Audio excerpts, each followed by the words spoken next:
Bismillahirrahmanirrahim. Assalamualaikum warahmatullahi wabarakatuh.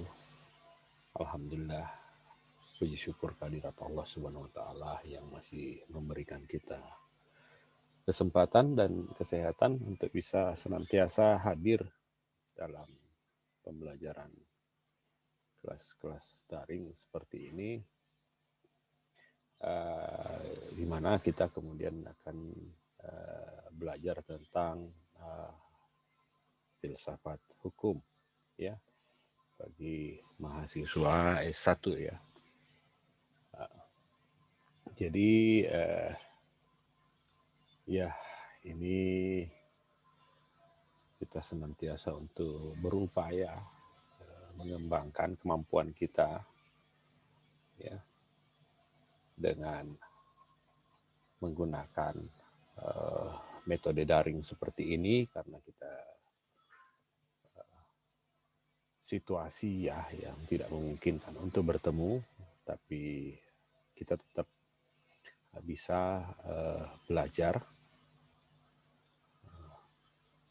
bisa terus mengembangkan kemampuan kita melalui media pembelajaran daring. Tentu kita tidak bisa melakukan hal ini kalau kita tidak dalam keadaan sehat dan tidak memiliki kesempatan ya. Itu minimal seperti itu ya. Senantiasa juga kita kirimkan salawat dan taslim kepada junjungan Rasulullah Sallallahu Alaihi Wasallam beserta para sahabatnya. Ya.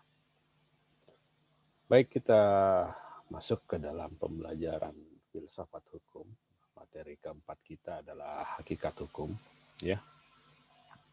Jadi kita sudah mulai masuk ke dalam esensi daripada hukum itu sendiri. Kita mulai dari beberapa pandangan para ahli ya yang membuat konsep dalam filsafat hukum, sehingga dalam perkembangannya kita dipenuhi dengan pemikiran-pemikiran yang cukup kritis ya, untuk menyelesaikan dan mempersiapkan solusi ya, untuk memberikan solusi dalam setiap permasalahan dan mempersiapkan solusi-solusi berikutnya jika ada persoalan-persoalan yang timbul ya. Jadi kita memprediksi ya, bisa memprediksi. Jadi memang sifatnya filsafat hukum itu yang spekulatif ya, dalam berpikir ya, namun tetap rasional ya. Jadi di dalam filsafat hukum ini kita mempelajari hakikat hukum ini. Jadi ada upaya-upaya yang kemudian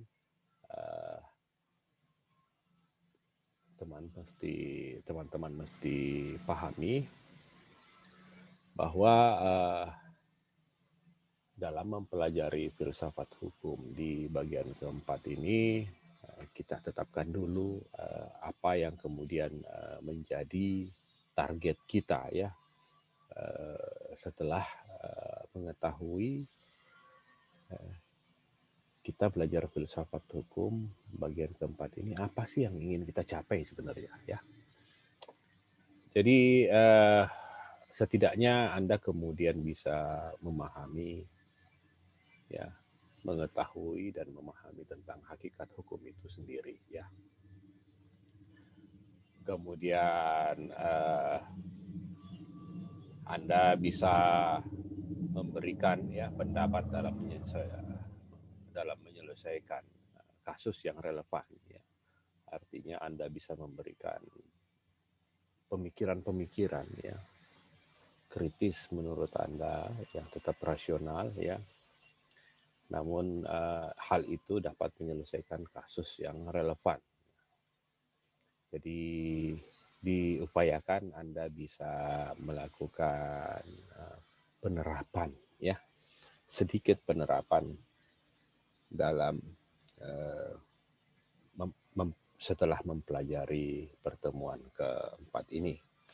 Jadi kemarin yang video sebelumnya saya mengantar Anda untuk mempraktikkan bagaimana caranya berpikir ya, seperti layaknya seorang filsuf ya, kita berlatih. Hari ini kita coba mempraktekkan untuk dapat menyelesaikan kasus-kasus yang relevan ya, dengan hasil dari buah pikiran ya, filsafat hukum. Jadi kita setelah mempelajari hakikat hukum ini, kita sudah bisa sedikit memberikan sumbaksi pemikiran ya. Itu harapannya ya. Baik, kita masuk pada intinya ya. Jadi dalam hakikat hukum itu salah satu konsepnya adalah hukum alam ya. Jadi konsep filsafat hukum itu ada aliran hukum alam ya, dikenal dengan aliran hukum alam ya. Jadi di sini pokok pemikiran daripada aliran hukum alam ini bahwa hukum itu berlaku universal dan abadi ya. Jadi ada yang kemudian berpikir bahwa ini aliran hukum alam terdiri dari dua bagian. Yang pertama adalah irasional dan arasional ya. Aliran hukum alam kemudian menganggap bahwa yang irasional itu berlaku universal ya, abadi dan bersumber dari Tuhan secara langsung. Jadi pokok pemikiran dari aliran hukum alam ini adalah hukum itu berlaku universal dan abadi ya. Jadi itulah yang kemudian dibagi lagi menjadi irasional dan rasional ya. Ya, mereka menganggap, para pemikirnya menganggap bahwa sebenarnya ada hukum-hukum yang berlaku secara universal dan abadi itu bersumber dari Tuhan secara langsung, tapi dikarenakan ketika melakukan penelusuran siapa yang kemudian mencetuskan ya, tidak ada bentuk ya yang bisa menyatakan bahwa seseorang telah membentuknya ya, seseorang telah membentuknya sehingga ini dianggap bahwa ini adalah sebuah hukum Tuhan ya, dan berlaku secara universal ya. Masyarakat menganggap bahwa ini tidak berasal dari seseorang, tapi ini berasal dari Tuhan ya. Nah, ini kemudian dianggap sebagai hukum alam berdasarkan sumbernya ini adalah irasional. Kalau yang rasional itu sumber hukumnya itu universal dan abadi, adalah berasal dari rasio manusia ya. Bisa ditemukan siapa pemikirnya pertama kali, siapa pencetusnya ya, sehingga berdasarkan sumbernya ia dinyatakan sebuah bentuk hukum alam yang rasional ya. Jadi perlu kita pahami, perlu kita mengetahui ya, bahwa ini hukum alam, dia berlaku universal dan abadi. Konsep ini kemudian dapat dilihat dari sumbernya bahwa ia irasional dan rasional. Nah, hukum alam sebenarnya dapat dibedakan atas hukum alam sebagai metode ya. Jadi hukum alam sebagai metode di sini yaitu hukum alam yang mengajarkan bagaimana membuat aturan yang baik. Ya. Ada juga yang kemudian menganggap bahwa hukum alam sebagai substansi Ya, hukum alam ini menciptakan sejumlah besar aturan-aturan yang dilahirkan dari beberapa asas yang absolut sifatnya, yang lazim dikenal dengan hak asasi manusia. Ya, jadi dia sebagai substansi, kemudian dengan hukum alam itu dia menciptakan sejumlah besar ya turunan berupa aturan-aturan ya. Dia berasal dari sebuah asas atau prinsip ya yang absolut sifatnya. Jadi konsep daripada hak asasi manusia kemudian melahirkan beberapa aturan-aturan ya di bawahnya. Jadi dari konsep yang dibangun Deklarasi Universal Hak Asasi Manusia misalnya DUHAM ya, itu melahirkan beberapa banyak ya, sangat banyak aturan di muka bumi ini ya. Setiap negara membentuk aturan untuk mengakomodir ya hak asasi manusia ya. Kalau berdasarkan metode ya, jadi bagaimana kemudian kita membuat sebuah aturan ya yang baik ya. Pola-pola apa yang kemudian dibutuhkan dalam membuat sebuah aturan yang baik ya.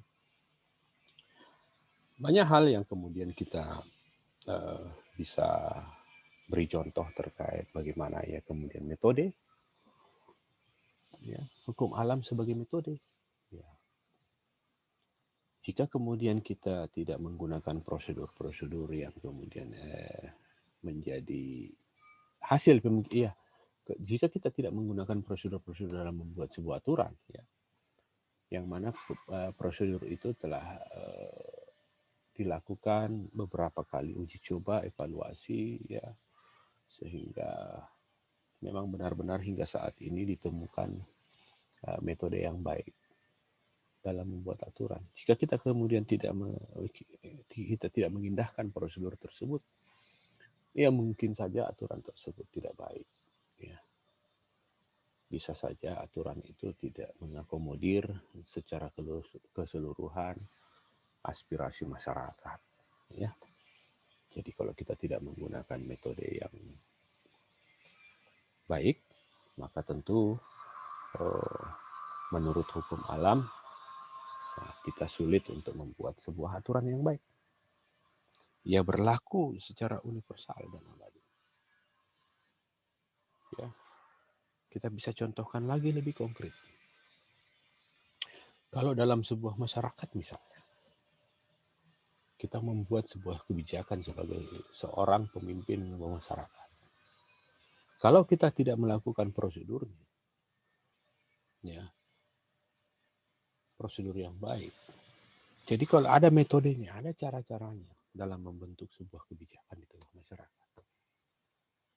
Jika kita tidak melakukan hal-hal tersebut, maka tentu kebijakan-kebijakan itu tidak diindahkan oleh masyarakat karena dianggap sebuah aturan yang tidak baik. Ya, banyak hal yang kita bisa lihat di sekitar kita ketika pemerintah melakukan membentuk sebuah panitia pengadaan tanah, ya ada prosedur-prosedur bagaimana kemudian mengambil ya hak milik seseorang yang juga sebenarnya sih ada hak menguasai negara, mengatur, mengelola ya terhadap hak-hak ya atas tanah. Tapi ada prosedurnya dalam kemudian mengambil tindakan ya. Ada prosedur. Kita tidak boleh kemudian mentang-mentang ada hak menguasai negara, kemudian hak milik diabaikan ya, peralihan hak milik itu diabaikan. prosedurnya, sehingga terkesan seperti merampas hak milik orang lain. Ya, padahal ada hak yang melekat di dalamnya, ya, hak milik orang lain. Mereka telah menjalankan hak dan kewajibannya, ya ini harus diapresiasi olehnya dalam peralihan tanah hak milik pribadi menjadi tanah untuk kepentingan umum. Perlu metode, ya, perlu metode dalam membuat sebuah kebijakan agar aturan itu, agar kebijakan itu bisa menjadi lebih baik. Nah, kalau ada salah satu ahli yang membagi beberapa bagian, ya, pemikir ya, seperti Thomas Aquinas, ya. Ia kemudian membagi 4 golongan tentang hakikat hukum, ya. Jadi landasan fundamental daripada hukum itu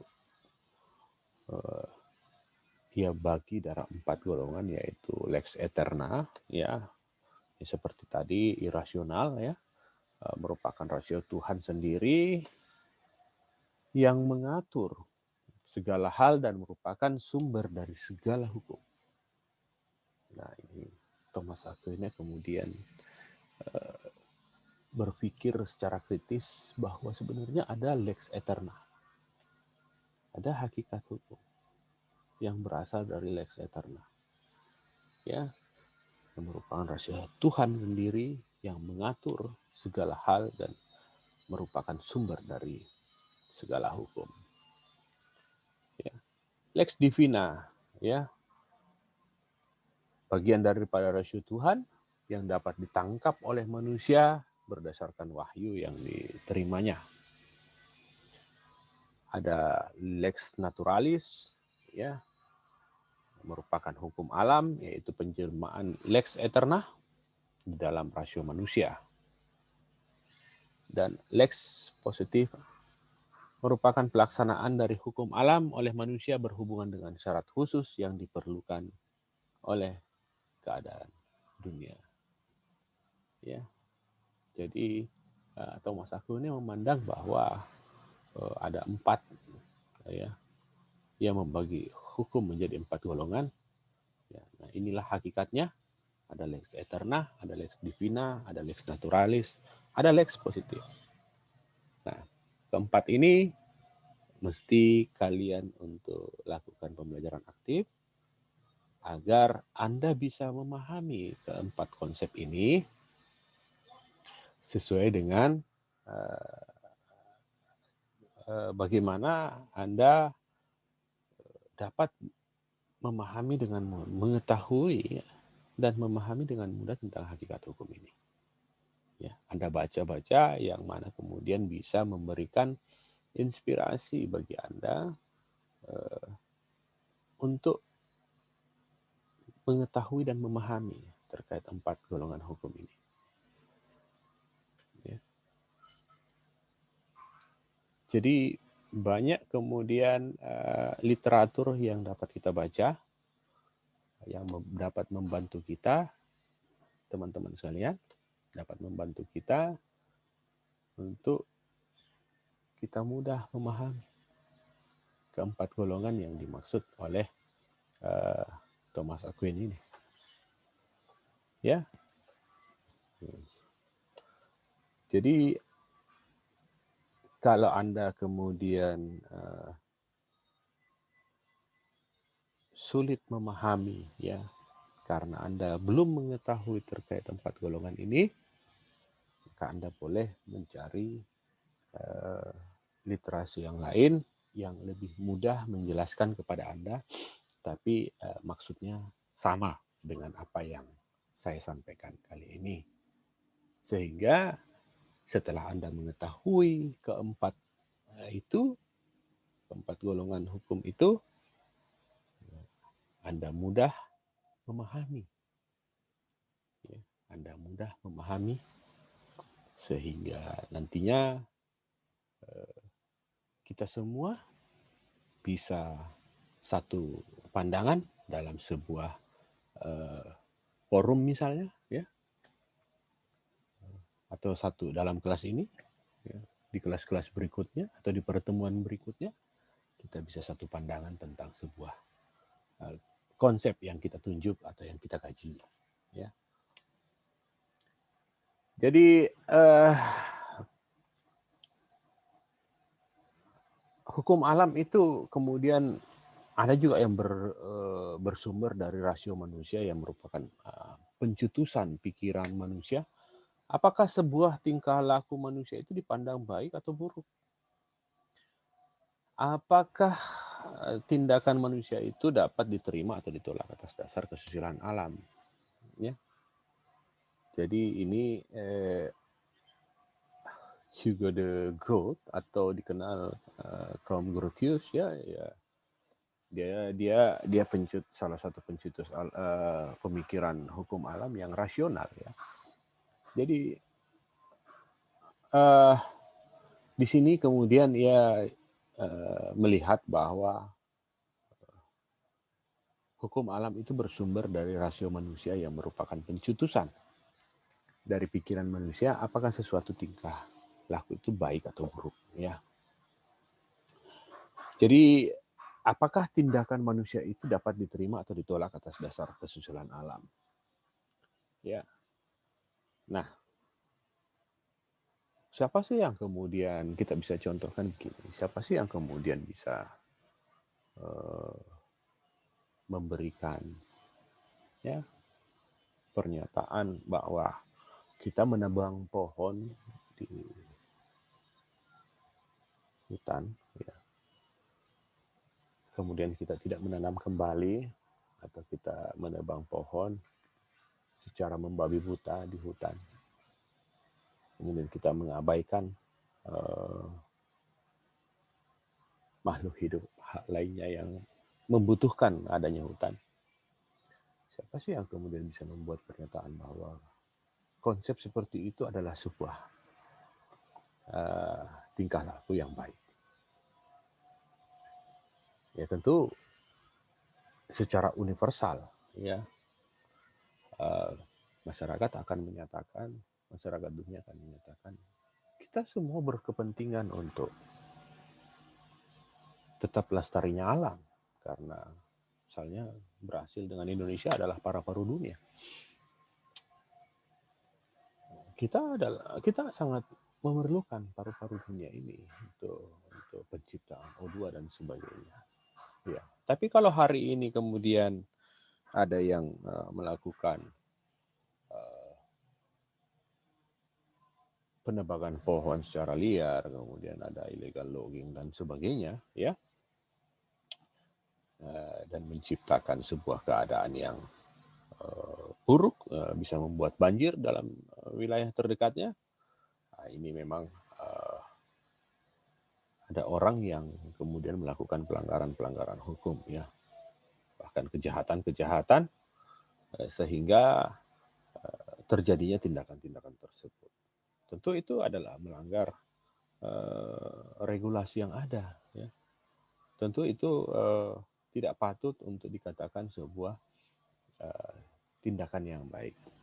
Jadi seperti itulah salah satu hukum alam yang menurut kaum Grotius, ya, bahwa rasio manusia itu merupakan pencetusan dari pikiran manusia. Apakah sesuatu tingkah laku manusia itu dipandang baik atau buruk? Jadi ada tokoh-tokoh yang menjadi pencetus aliran hukum alam ini. Ada Thomas Aquino, ya, ada Hugo de Grotius, ya, kemudian ada juga Immanuel Kant, ya. Jadi Immanuel Kant kemudian berpikir bahwa fungsi akal manusia itu dibagi jadi 3 pokok, yaitu berpikir, berkehendak, dan merasakan. Segala hal yang merupakan gejala-gejala di lingkungan kita adalah gejala-gejala yang memiliki sifat dan corak yang kita tentukan sendiri. Ya. Jadi sebenarnya apapun yang terjadi di lingkungan kita, ya bagaimanapun modelnya yang terjadi di lingkungan kita, sebenarnya kitalah yang kemudian yang berpikir sebelumnya, berkehendak, ya, kemudian melakukan tindakan-tindakan karena kehendak kita. Namun di kemudian hari ada gejala-gejala yang memiliki sifat atau corak tersendiri sesuai dengan bagaimana kita berpikir dan berkehendak sebelum saat ini. Ya. Kita berpikir dan berkehendak, tentu kita menjalankan kehendak kita menuju kepada kehendak kita melakukan tindakan-tindakan. Kita bisa rasakan apa yang kemudian gejala-gejala yang akan berpotensi di kemudian hari. Ada sifat dan coraknya tersendiri, ya. Bagaimana kemudian misalnya kita berpikir sebagai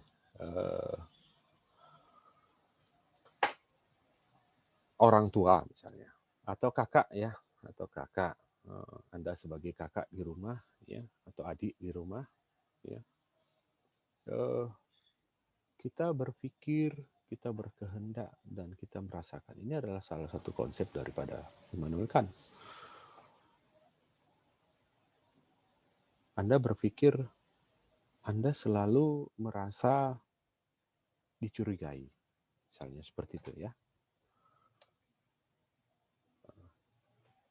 Dicurigai nggak masuk kelas gitu dalam kelas-kelas pembelajaran seperti ini, ya, karena mungkin kakak Anda seorang pelajar, ya, agak disiplin dalam belajar, kemudian atau adik Anda agak disiplin dalam belajar, kemudian Anda dianggap mungkin Anda tidak masuk kelas, Anda tidak pernah kuliah gitu, ya. Anda kemudian berpikir, saya kok ikut kalam, ya, ikut kuliah di kelas-kelas daring di Fakultas Hukum UMI, melewati kelas-kelas daring kalam, kok dianggap tidak kuliah, ya, padahal saya absen gitu, ya, padahal saya absen di kelas secara daring. Saya melihat-lihat semua apa yang tersedia sebagai proses pembelajaran tiap pertemuan. Ya, akhirnya ketika ia berkehendak, ia kemudian mencoba seperti membuktikan bahwa ia melakukan tindakan-tindakan yang baik, ya, tapi ia sendiri yang tahu bahwa apakah tindakan itu ia lakukan baik atau buruk. Ketika ia bertindak, ia kemudian merasakan, ya, ada gejala-gejala yang ia rasakan. Ketika ia melakukan hal-hal yang baik, ya, memang benar-benar ikut masuk kelas, ikut belajar, dia berusaha aktif untuk belajar, memahami lebih jauh tentang kajian filsafat hukum, yang utamanya hakikat hukum yang kita pelajari hari ini. Ia kemudian membuktikan itu, dia bertindak, ya. Dari berpikirnya itu, dia bertindak, ia kemudian merasakan ada perbedaan, ada gejala-gejala yang kemudian ia dapat rasakan dari hasil berpikir dan bertindak yang ia telah lakukan. Ada gejala-gejala. Ia kemudian tidak lagi dianggap sebagai orang yang tidak patut untuk dipercaya bahwa ia melakukan kuliah secara daring dan secara maksimal. Ya, misal saja ketika ia berpikir, kok saya tidak dianggap seperti kuliah, ya, oleh orang tua, ya. Anda kemudian bertindak, kalau begitu saya harus lebih giat belajar. Mungkin tidak terlihat dari sikap saya, ya, tidak terlihat dari sikap saya yang mungkin sedikit-sedikit main, sedikit-sedikit keluar, pulang tengah malam dan sebagainya. Ya, ia kemudian bertindak. Ia belajar di kamar, ya, secara serius. buku, ia punya di sela-sela kesempatannya ia memaksimalkan waktunya untuk belajar. Akhirnya orang tuanya melihat, oh, anak saya belajar, mungkin dari petunjuk di kampusnya sehingga ia belajar secara aktif. Sehingga ia lagi tidak mendapatkan pertanyaan-pertanyaan. Anak saya ini belajar atau tidak sih? Kuliah atau enggak sih? Nah, tapi ia kemudian mendapatkan, mulai merasakan perilaku-perilaku yang berbeda. Mungkin pagi-pagi ya sudah disiapkan sarapan ya oleh orang tua, diperhatikan dan sebagainya, ada ya seperti itu ya. Itu contoh sederhana menurut konsep daripada Immanuel Kant yang merupakan salah satu tokoh aliran hukum alam yang berpikir secara kritis dan mendalam ya, bahwa sebenarnya hukum itu berlaku secara universal dan abadi. Di mana-mana berlaku hukum-hukum yang seperti itu ya. Baiklah, para peserta kelas yang filsafat hukum yang saya hormati, kita berikutnya pindah kepada metode pembelajaran lainnya secara daring. Silahkan tetap bergabung di kalam.umi.ac.id. Ya, kita lebih menggunakan metode yang lain dalam pembelajaran ini supaya benar-benar hasil yang ingin kita raih dari belajar filsafat hukum pertemuan ini betul-betul bisa kita raih ya. Kita menggunakan beberapa metode dalam pembelajaran ini. Silakan kembali bergabung di Kalam. Sampai ketemu dan Assalamualaikum warahmatullahi wabarakatuh.